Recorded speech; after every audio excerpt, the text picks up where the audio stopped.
दुनिया हमेशा जीतने वालों को याद रखती है। ट्रॉफी उठाने वाले, मेडल पहनने वाले और तालियों की गड़गड़ाहट में मुस्कुराने वाले लोग ही असली हीरो माने जाते हैं। लेकिन हर जीत के पीछे एक ऐसी कहानी छिपी होती है जिसे कोई देखना नहीं चाहता। बार बार की हार, टूटते हौसले और अकेले लड़ी गई लड़ाइयाँ। हर मैदान में, हर प्रतियोगिता में एक ऐसा खिलाड़ी जरूर होता है जो हर बार पूरी तैयारी के साथ उतरता है, लेकिन जीत उसके हाथ नहीं लगती। लोग उसे देखते हैं, सिर हिलाते हैं और कहते हैं, इससे नहीं होगा। धीरे धीरे यह वाक्य मजाक बन जाता है, फिर मजाक पहचान बन जाता है। शुरुआत में हार सिर्फ एक परिणाम होती है, लेकिन जब हार आदत बन जाए तो वह दिल के अंदर सवाल पैदा करती है। क्या मैं सच में लायक हूं? क्या मेहनत बेकार जा रही है? क्या छोड़ देना ही बेहतर होगा? यही वो मोड़ होता है जहां ज्यादातर लोग रुक जाते हैं। वे अपने जूते उतार देते हैं, मैदान से बाहर आ जाते हैं और खुद को समझा लेते हैं, शायद ये मेरे लिए नहीं था। लेकिन हर बार हारने वाला इंसान अगर रुक जाए तो वह कहानी वहीं खत्म हो जाती है। असली कहानी तो तब शुरू होती है जब हार के बाद भी अगली सुबह फिर अभ्यास किया जाता है। हार एक अजीब शिक्षक है। यह तालियां नहीं देती, लेकिन सच्चाई जरूर दिखाती है। जीत अक्सर इंसान को खुश कर देती है, लेकिन हार उसे बेहतर बनाती है। जीत में लोग जश्न मनाते हैं, हार में लोग सोचते हैं, और सोच ही बदलाव की पहली सीढ़ी होती है। हर हार के बाद दो रास्ते खुलते हैं। पहला, बहाने बनाना। दूसरा, कारण ढूंढना। बहाना कहता है किस्मत खराब थी, कारण कहता है कहां कमी रह गई।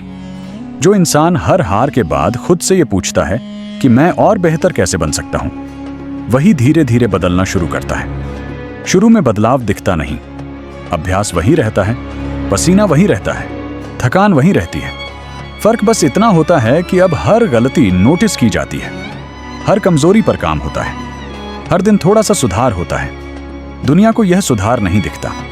बाहर से सब पहले जैसा लगता है, वही हार, वही नतीजा। लोग फिर हंसते हैं, फिर कहते हैं कुछ नहीं बदलेगा, लेकिन अंदर बहुत कुछ बदल रहा होता है। हर बार हारने वाला इंसान धीरे धीरे एक खास ताकत बना लेता है, हार से डरना बंद कर देता है। जब डर खत्म होता है तब असली खेल शुरू होता है। अब हार अपमान नहीं लगती, बल्कि जानकारी लगती है। अब हार अंत नहीं लगती, बल्कि अगला सबक लगती है। समय के साथ यह इंसान एक अलग तरह का खिलाड़ी बन जाता है। वह जीत के लिए नहीं, बेहतर बनने के लिए खेलता है। वह लोगों को हराने के लिए नहीं, खुद को सुधारने के लिए मेहनत करता है। और यही सोच उसे बाकी सब से अलग बना देती है, क्योंकि जो जीत के लिए खेलते हैं वे दबाव में टूट जाते हैं, जो सीखने के लिए खेलते हैं वे दबाव में निखर जाते हैं। एक दिन आता है जब वही मैदान, वही खेल, वही हालात फिर सामने होते हैं। फर्क सिर्फ इतना होता है कि अब अंदर वाला इंसान पहले जैसा नहीं रहा। अब उसमें धैर्य है, समझ है और हार से बनी हुई मजबूती है। इस बार जीत अचानक नहीं आती, यह उन हजारों हारों की जमा पूंजी बनकर आती है। लोग कहते हैं कितनी शानदार जीत, लेकिन उन्हें यह नहीं दिखता कि यह जीत एक दिन में नहीं बनी। यह जीत उन सुबहों में बनी जब मन नहीं था, फिर भी अभ्यास किया गया। यह जीत उन रातों में बनी जब सब सो रहे थे और कोई अपनी कमजोरी सुधार रहा था। यह जीत उन पलों में बनी जब छोड़ देना आसान था, लेकिन रुका नहीं गया। सबको ट्रॉफी दिखती है, किसी को प्रक्रिया नहीं दिखती। और यही सबसे बड़ा सच है, चैंपियन वह नहीं जो कभी हारता नहीं। चैंपियन वह है जो हारकर भी खेलना नहीं छोड़ता। हर हार उसके अंदर एक ईंट जोड़ती है, धैर्य की, अनुशासन की, आत्मविश्वास की। धीरे धीरे वही इंसान जो कभी मजाक था, मजबूती की मिसाल बन जाता है। जीत एक पल की होती है, लेकिन हार से बनी हुई ताकत पूरी जिंदगी साथ रहती है।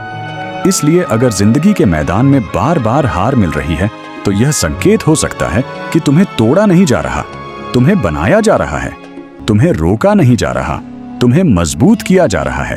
क्योंकि आसान जीतें कहानियां नहीं बनाती, लंबी हारें, गहरी चोटें और लगातार कोशिशें यही असली चैंपियन की कहानी लिखती हैं। और याद रखना, जब दुनिया तुम्हें हमेशा हारने वाला कहे, तब हो सकता है जिंदगी तुम्हें बनने वाला चैंपियन बना रही हो।